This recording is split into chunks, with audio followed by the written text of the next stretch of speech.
Yan, good morning, good morning, good morning. Good morning po sa ating lahat. So, update lang po tayo dito sa ating 22 days na talong.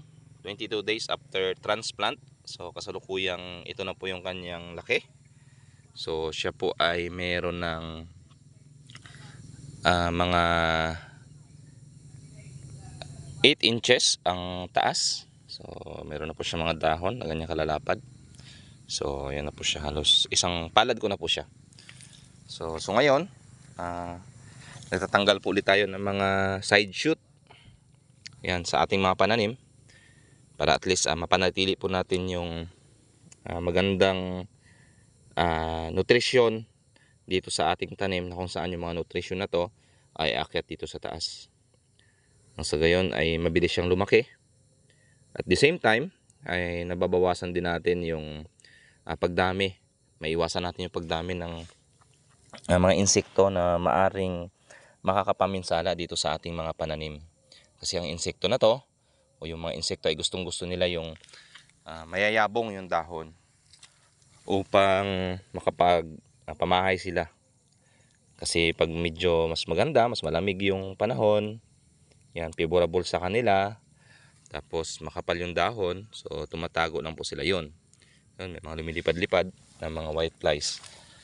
Lalo na pag tag-ulan, ay ang bilis nilang magparami.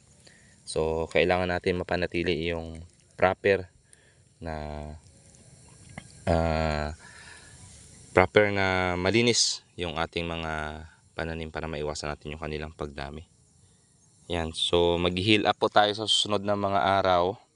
Antayin lang po natin na matuyo yung ating area, nang sa gayon ay iangat natin. So yung lupa na to, yung lupa po dito, lupa sa area na to, iangat natin dito upang mag-heal up po siya ulit para kung dumating po yung ulan ay hindi po masyadong maapektuhan yung ating mga pananim.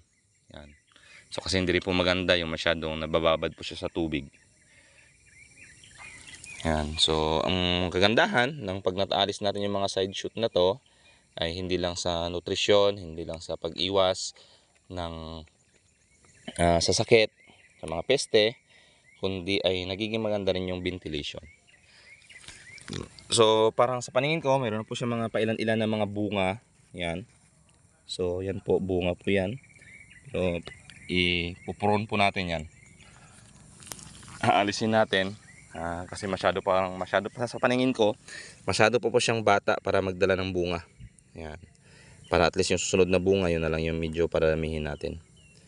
So sa mga area sa napagtrabahuan ko dati ay yung mga tanim na maliliit pa na nagdala ng bunga o nag-umpisa na siyang mamumunga, ang ginagawa po ay inaalis.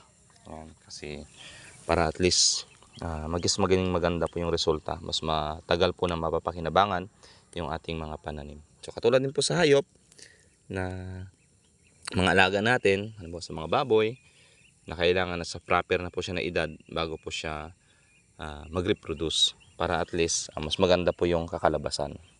So update lang po tayo, 22 days. So after mga ilang days siguro ay mag-update po ulit tayo. Yan, so yan na po siya. Yan. So yun lang po. Maraming salamat. God bless sa ating lahat. Happy day sa ating lahat. Thank you.